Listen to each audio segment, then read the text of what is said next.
You're watching X-League TV on Pulse. Now it's time to find out what's hot at the moment in gaming with Larry and Wes in Reviewmageddon.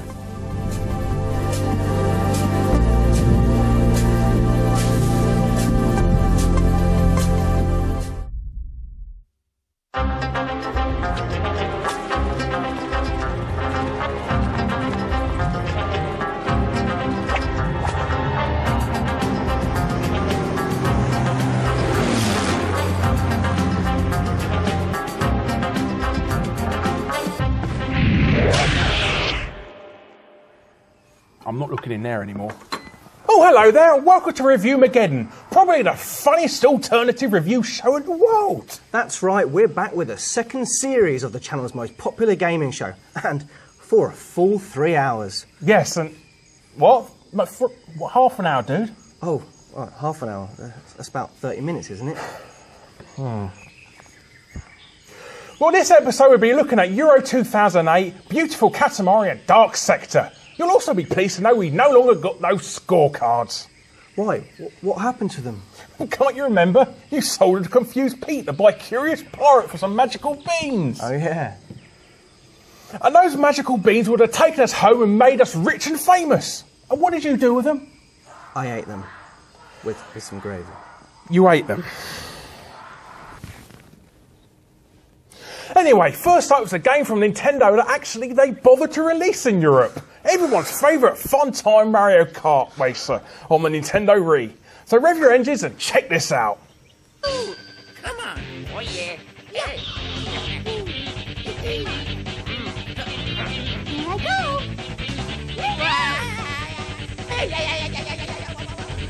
Yeah. Mario Kart. Whee! Woohoo!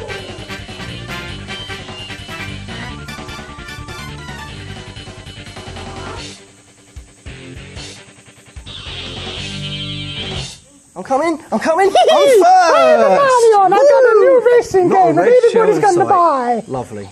Good old Mario Kart. Good old Mario Kart. It's actually the, I think it's the 4th or 5th incarnation it depends series. if you include all the arcade releases and Oh, yeah, the stuff, arcade blah, ones, blah, yeah, blah. Pac-Man in it. So, yeah, this is actually the latest game from Nintendo that everybody wants to buy, and probably they're actually worth it because it's actually I actually quite enjoyed it, to be honest. It's nice for them to actually bother releasing something over here first, really, isn't it? As well? You still saw off the Smash Brothers brawl, aren't you? I'm still deeply upset. But you know, this is fun with all of those like sort of serious racing titles out at the moment, like, you know, Forza and more recently Gran Turismo. Yawn! This is what we love. Yes. Everyone loves a bit of Mario Kart. I mean, this is what Nintendo does best, a fun racing game. I can't be bothered with the simulation games all the time on the other consoles. I mean, this is what they really need, is something that's actually fun to play and is also a laugh. Yeah, and with the Wii selling faster than almost anything we've ever seen before, this is a game that everyone should be playing. Definitely, yes. It's actually, and also this time around, it's for the first time on the home console version. It's actually got online play. DS version is handheld console, so it doesn't count. Yeah, it doesn't count. But for the Wii, I mean, it works all right. I mean, we played some of the online games. We played against like other people all around the world. All around the world means full of Japanese people. Yeah, and we did really well. Well, there's Larry there. You can see old Guru Larry on the old motorbike. Yes. Which, of course, is a new feature. Yep, on new the Wii feature. version. Yes, Mario Kart on bike. So maybe I should call it Excite Mario Kart Bike. with bikes. Yeah, Mario bike. Yeah, kart. Yeah. Thing. I'm using a bike now because I'm a cheater. It works pretty well. I mean, there's no snaking that I've seen anyway. So well, it's because you're using automatically. Yeah, all right. But anyway, so basically, it works really well. We were quite disappointed about how, you know, you can play with friends, but not against random people as well. Yeah, I mean, so you either play with friends or random maybe people. because we're spoilt to using like PlayStation 3 and Xbox Live, to how they're using their online service, but you should have some sort of matchmaking service for joining with friends and that. Playing with them on their own, you know, it's not as much fun. The whole point of Mario Kart is when there's loads of players, though, isn't there? And there's red shells going everywhere, and people are taking mushrooms, and, you know, it's all lots of fun, but... It's severely limited. They should have everything that's available in a single player, or, you know, when you've got a mates over, available in multiplayer. That is the only missing thing. Why Nintendo keep cutting down their multiplayer modes online, I don't know. But let's be fair, the game is fun though, isn't it? I mean, it does what it's supposed to do. Mario Kart is supposed to be a fun racer. It's not serious. There's no like seriousness to it. You can fall off the side of the rainbow track and you don't get upset because it's all that was actually you playing then. By the way, that wasn't me because I'm awesome. Yeah, it's a bit disappointing. But one of the things I've always thought about Mario Kart is you can be first for the whole race, and then right at the end you get a red shell right up your behind. It is, yes. And then you're last. It's still got the rubber banding that all the other Mario Kart games have had. Yeah. Which is mainly to help people who aren't very good at the game. But if you are very good at the game, it can be quite frustrating. But it makes the game exciting, I should say. I mean, there's no point being out on the front first all the time with nothing else to do. But it can get frustrating at times. All the rubber banding. It all works out pretty well, though, doesn't it? Overall, really. There's the battle mode, of course, which is back again. Yes, with everybody's favourite character, which wasn't in our top 10s. Waluigi, which is, of course, no character that you don't like. Everyone loves a bit of Waluigi. Yeah. Come on. Yes. Okay, they don't. But anyway. Yeah. But basically, this is the battle mode. It's been a bit cut down from the other ones. It's been severely cut down. You can't have all against all online anymore. You can only play in teams. The balloons don't really seem to make any sort of difference whatsoever now. It's just, if you run out of all balloons, you just respawn. Oh, so how bad is that? That's so terrible. There's no tents, like, I'm on my last balloon, what do I do before I get knocked out? There's none of that anymore, so that's kind of frustrating. So I think it's time we gave it a score. Okay, well, I'm going to give it a 3. And I'm going to give it a 3 because overall it's a good game. It's quite fun. It's not as good as the DS version, which was the last one to be released, but it's certainly a lot of fun, and you should check it out if you've got a Wii. Yes, indeed. I am going to give it a 4 out of 5. If you have got a Wii, this is probably one of the next best thing you can get after Wii Sports. Don't touch it, it's mine! It is a very enjoyable game, and the steering wheel just makes it all the more fun. If you get loads of mates over, it's a great party game as well. That's enough. So. Next up, a game based on a competition we'd all be excited about. If it wasn't for the fact Steve McLaren couldn't manage to tie his own shoelaces, let alone manage the England football team. It's EA's 15th football title this week, Euro 2008.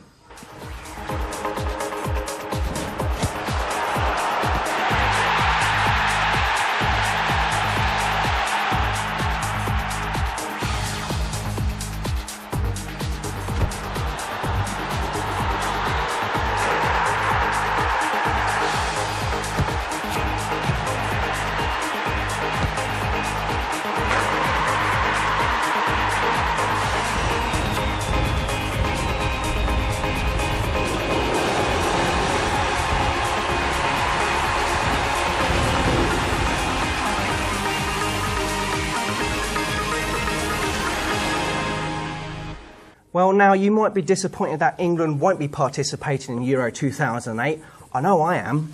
You are? Yeah, I am. A bit upset. Yeah, but well, this I cried game... myself to sleep, to be honest. You did? I mean, well, this game will allow you to change history, as it were. It will allow you to take England and turn them into a winning team, not a bunch of losers. I mean, this is essentially, though, the latest FIFA. I mean, or let's be funny and call it FIFA 08.5, because I'm really funny. Well, you could call it that, or you could call it Euro 2008, which is based on the competition that it's based on. Yes, but we're not involved in, so nobody will probably buy us. One of the greatest features of the last FIFA game was the Be a Pro mode, which they've brought on again in this, and it's called like Captain the Country. Be a professional footballer, by the way, not the other form of pro. Yeah. Anyway, they've allowed you to captain your country, so you can either create a character or sort of just use an original character that's already there, like Wayne Rooney or whatever, and you can lead your team to victory and change history. Yes. So hello, I'm Clyde Tilsley, and it's my pleasure to welcome you to EA Sports UEFA Euro 2008. Now listen closely, because I'm going to explain how you can represent your country against all the other European nations in a daily competition that we're calling Battle of the Nations. The game has a brand new point system that rates your match performance, whether playing as a team or as an individual player in Be a Pro.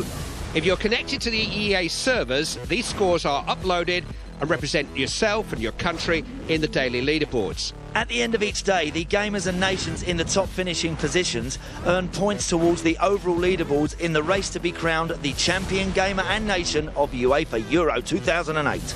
That's the Be a Pro mode, and it's basically also known as Captain Your Country, and I created my own character called Wes Locke. Wow. Yeah. How did you come up with that original character? I don't know, it just came to me.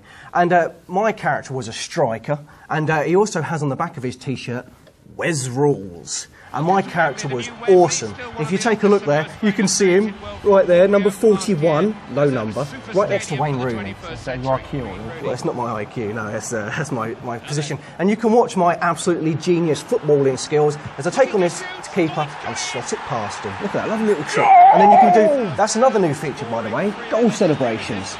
You get to choose your own goal celebrations, which is excellent. It's lots of fun. And you like doing your Incredible Hulk impression there? Well, yeah, I mean, you can do loads of things like sliding sort of things, punch your fist in the air, put one hand in the air and do a sort of like a Nazi stance. It's lots of fun. But it's always good to score a goal and slot it past and with your name on it. Doing impressions of fascism is always a great idea doing video games, especially World War ones. Well, so basically this version is more focused on Euro 2008, as like we were saying earlier. Rather than FIFA. FIFA. It does cut out, obviously as a result, like all the sort of the national teams, teams. Liverpool, teams. Manchester United, Chelsea, Watford. Rotherham, Watford, yeah. And it does take away from the game because of that. You lose out all those sort of characters. Yeah, and also speaking of things they've taken out. Oh, who's that? That's Steve McLaren, the world's greatest football manager. Yeah, apart from they've replaced him with his dad in the screen for some reason. But and you can see some great skills here. You get one of the great things I love about FIFA is the skills you can do. I mean, look at this great skill. Oh, it's fouled there. It's fouled. It's disgusting. Yeah. But one of the biggest thing I was disappointed with was the fact that they took out the Be a Pro mode from the online. It used to be 5-on-5 on the old FIFA game, and on the last FIFA game, and now they've taken it out. Why did you do it? I mean, come on, everybody loved the old Be a Pro mode. Be a Pro was absolutely fantastic. I mean, that's what really rose FIFA 08 over Pro Evolution Soccer. That and the fact they had a decent frame rate. But yeah, that. But this one's got a bit of a choppy frame rate at the odd times, especially in replays. Yes. But anyway, I'm going to give this game a 2 out of 5. It's a bit disappointing. I much preferred the last FIFA game. Had all the squad teams, and and it was just better. Especially Be a Pro was online. Yeah, I will say that. I am going to give it a 3 out of 5. Like I said, it's EA are just making, instead of making a yearly game now, they're making a 6-monthly game. A bi-yearly game. Yeah, and basically it's a cut-down version of FIFA. You might as well go out and buy FIFA. It's probably a bit in the bargain bins right now. Anyway, we're going to go to the break, so make sure you check us back, because we've got Dark Sector coming up, and what's the other game? We have got Beautiful Katamari. Oh, so have a watch out for these lovely adverts. There might be something you wish to purchase in the next few days. So hope night, and we're back in a few.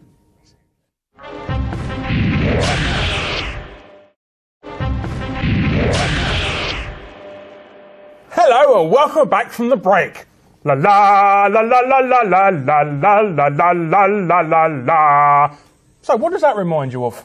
Someone that needs to be in a home. No, it's a theme tune to the Katamari games. And next up is the latest title in the Beautiful Katamari series. Grab your overly cliche sticky Katamari ball puns and watch this.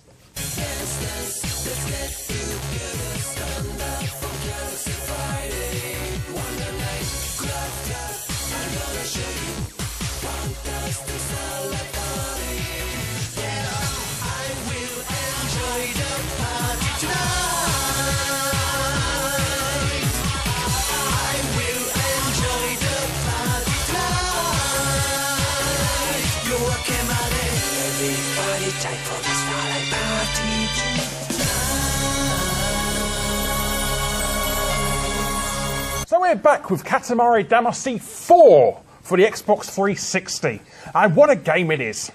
A high definition version of the last few games, really.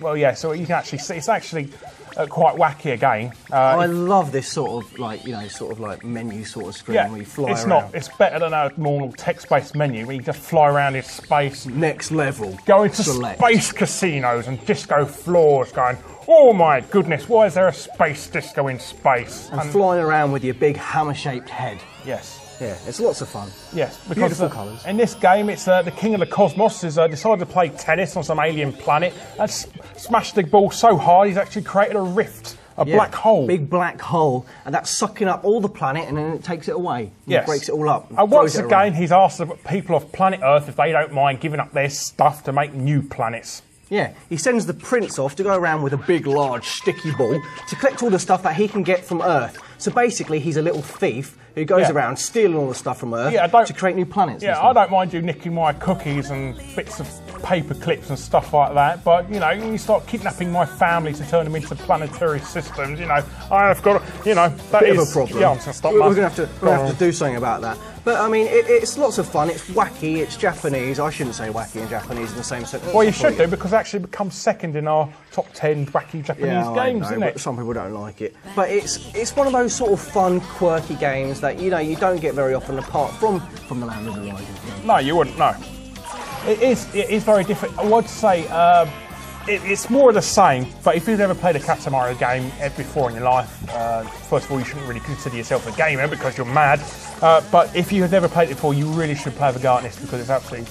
It is. It's just sort of one of those weird games that you have to play, like Loco Roco or, you know, or Patter Patter Patter Patter Patter. It does get really addictive. It does, yeah. You keep playing it. I mean, the fact is, the levels are, well, they're slightly samey. But you go around and you pick all the little pieces up, so whether it's like sweets or people eventually, or in the end you end up picking up, like, you know, half the planet. Yeah, half the planet. You go around picking up countries and continents, and then you just end up blowing it all up and turning it into stuff. Because I'm sure people on Earth don't mind, you know, really. No, they don't. I mean, we've got more important issues. But there are some new additions to this game. You can actually play this game online this time round, either co-op or as adversarial. When we say adversarial, it's not like deathmatch or anything. It's actually go around killing other Katamaris. yes. It's not a first-person shooter, which is nice. Using them as a hammer. Yes, but you actually, it's like who could pick up the most stuff within 3 minutes and stuff like that. It's not the most exciting online game in the world, especially when you can only have 2 players in a room at each time. But you know, it's an extra addition there. It's an extra something. Well, I'm going to give it a lovely score of 2 out of 5. I mean, that is really mean. Well, I love the original Katamari, and I love and I love the second one. The PSP one wasn't great, but 361's all right. Yes. Well, I actually really like it. That's a fantastic game, and I'm going to give it a Hadouken! 4 out of 5. Wow, that's nice and generous. It is a really, really good game. If you've never played it before, you will love it. If you've played it, if you have played the other ones and before you got the ones, you know, you might have to think about it unless you're a good fan of it. Finally, then, a game where you throw around a bladed disc to down your enemies. No, it's not a live-action take on Kroll, but the latest game from D3, whoever they are. Dark Sector. Take a peep. What happened? They left you for dead. I laced your booster with Enferum, but I think I flushed it out. You poisoned me? I tried to warn you. No one has cure for this. And the state you're in, well, I think it's exactly what the E-Day wanted. I spiked the booster shot because I figured you turned out like Messner. He had same shots, the same infection. Yeah, we're 2 peas in a pod. No, it's different for you.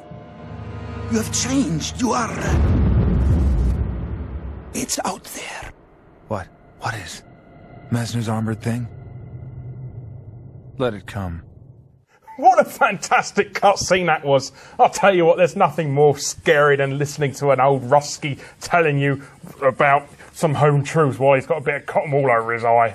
But you play as Hayden, what's his name? A guy with a metal arm and a very small head. Either way, he's just a random, generic American sort of character like you usually get like in Gears of War, which this game's a little bit like. Yes, a little bit like it, you could say. But he's actually gone into this weird Russian-type country and infects... Like Russia. Yeah, like Russia.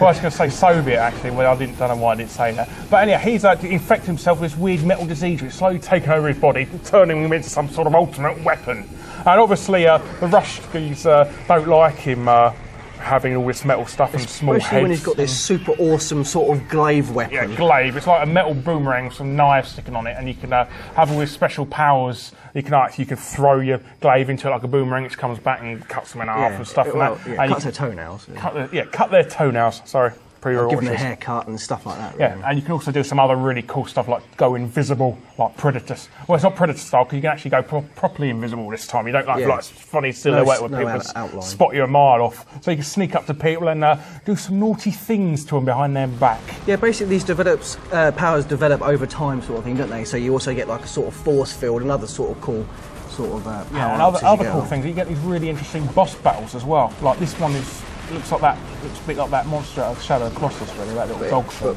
But metal. Yeah, and you basically use your glaive, you can like hit it into electric boxes and stuff like that. Other sort of elemental things as well, like fire, ice. And dog do. No, it's not dog do. It's cat. Well, either way, nobody likes having a glaive covered in animal feces thrown at you. I mean, that's a bit icky. But anyhow, you can actually use this boss. You actually climb, instead of killing the boss, you actually climb into the back of it and use it as a vehicle. And it's actually quite good fun. It's lovely stuff. It breaks up the game from all the hide and seeky sort of stuff. Anyhow.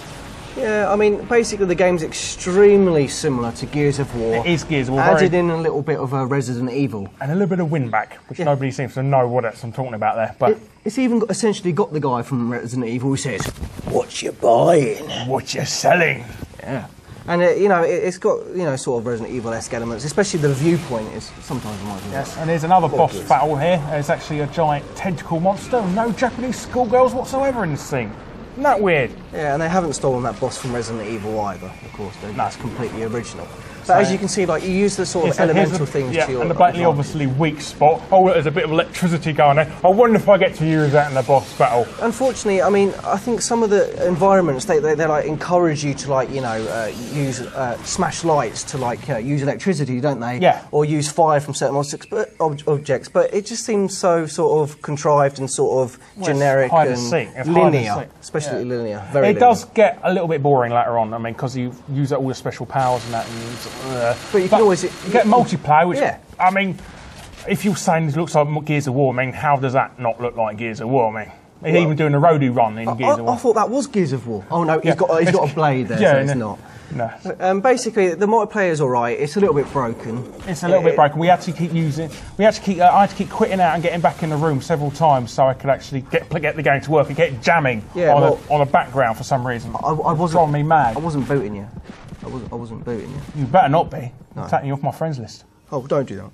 You better not. Anyway, what are you going to give it? I'm going to give the game. What are you going to give it? I'm going to give it a 2.